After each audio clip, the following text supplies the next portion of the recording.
जब अंगराज कर्ण का बदला लेने महाभारत में आया उनका बेटा, आखिर कैसे लिया उसने अपने पिता की मृत्यु का बदला?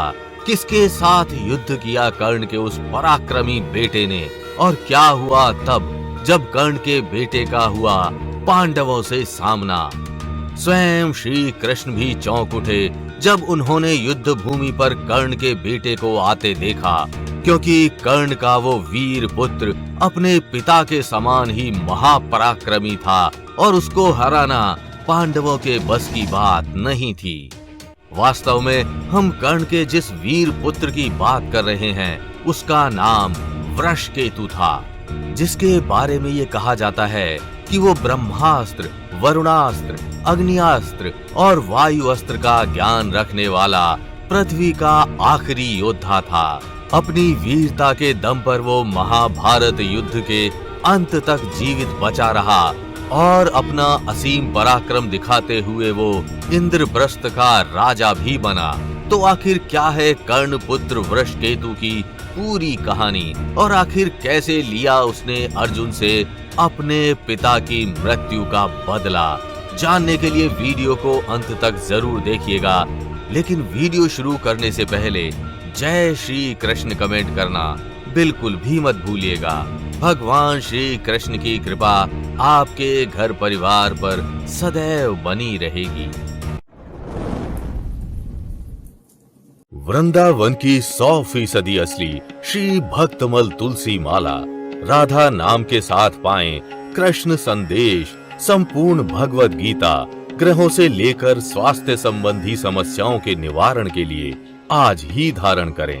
अंगराज कर्ण ने रुशाली और सुप्रिया नामक 2 कन्याओं से विवाह किया था और इनसे कर्ण को 9 पुत्रों की प्राप्ति हुई थी। वृषकेतु कर्ण की पहली पत्नी रुशाली का पुत्र था।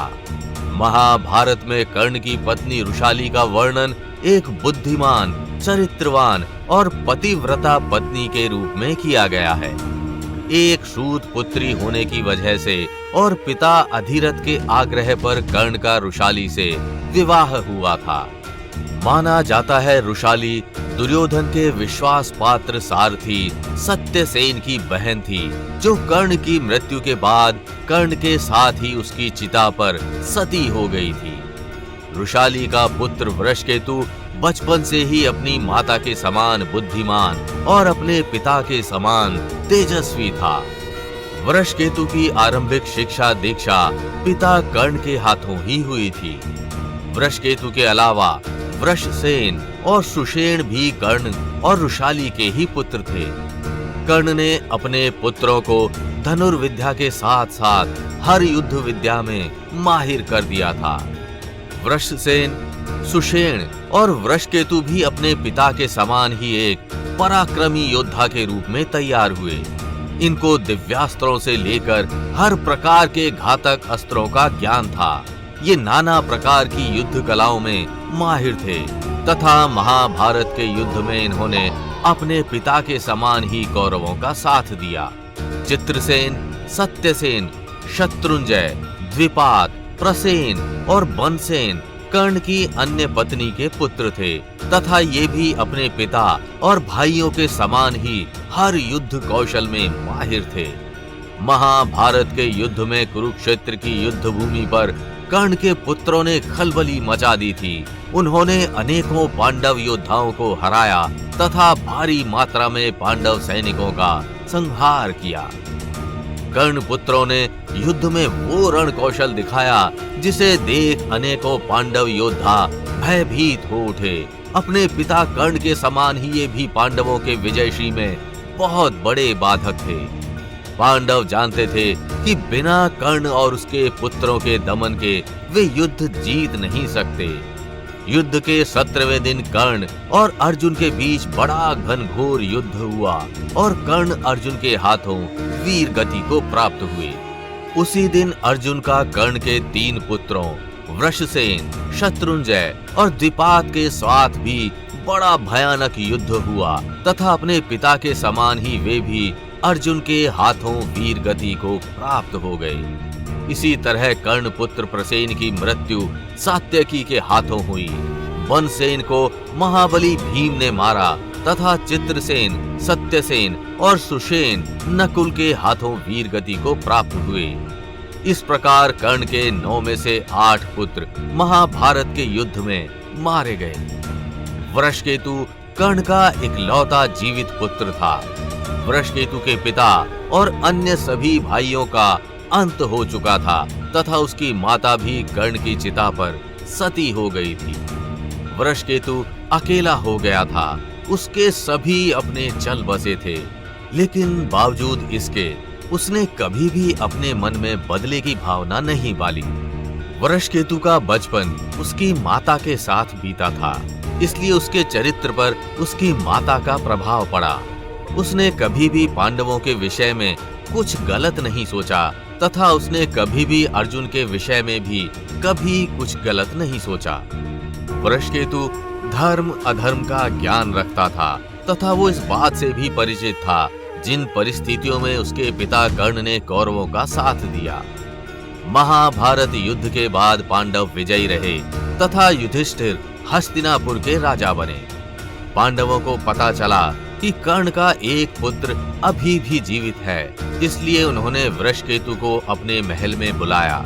वृषकेतु अपने पिता के समान ही निडर था और वो बिना किसी भय के पांडवों के बुलावे पर उनके समक्ष प्रस्तुत हुआ। वृषकेतु ये सोच रहा था कि अर्जुन समेत समस्त पांडव उसे पसंद नहीं करते, क्योंकि वो कर्ण का पुत्र है, इसलिए शायद पांडव उसके साथ दुर्व्यवहार भी करें। लेकिन वृषकेतु यहाँ गलत साबित हुआ। जब वृषकेतु पांडवों से मिला तब माता कुंती समेत सभी पांडव पश्चाताप की अग्नि में झुलस रहे थे। अर्जुन समेत सभी पांडव स्वयं को कर्ण का अपराधी मान रहे थे। अपने बड़े भाई कर्ण और भतीजों की मृत्यु का उन्हें बहुत दुख था तथा वे इस बात से प्रसन्न थे कि उनका एक भतीजा अब भी जीवित है। वृषकेतु को पांडवों से बड़ा स्नेह मिला और अपने बड़े भाई कर्ण को सच्ची श्रद्धांजलि देते हुए पांडवों ने वृषकेतु को इंद्रप्रस्थ का राजा बना दिया। कर्ण पुत्र वृषकेतु ने युधिष्ठिर की छत्र छाया में वर्षों तक शासन किया तथा वो एक आदर्श राजा के रूप में स्थापित हुआ। वृषकेतु और घटोत्कच के पुत्र में बड़ी गहन मित्रता थी तथा उन्होंने मिलकर अनेकों युद्ध जीते थे।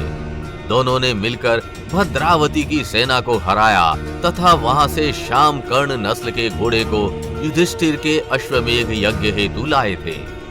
वृषकेतु ने अर्जुन के संरक्षण में भी कई युद्ध जीते तथा अनेकों युद्धों में अर्जुन का साथ दिया। युधिष्ठिर के अश्वमेध यज्ञ के समय अर्जुन के साथ वृषकेतु भी भारत विजय पर निकला था, जहां दोनों ने मिलकर अनेकों राजाओं को हराया। इसी अभियान के समय जब अनजाने में अर्जुन अपने ही पुत्र बब्रुवाहन से लड़ पड़े थे, तब बब्रुवाहन का युद्ध वृषकेतु के साथ भी हुआ था। तो क्या आप कर्ण के इस वीर पुत्र के बारे में जानते थे? हमें कमेंट करके जरूर बताइएगा। अगर वीडियो अच्छी लगी हो तो इसे लाइक व शेयर कर चैनल को सब्सक्राइब करना बिल्कुल भी मत भूलिएगा।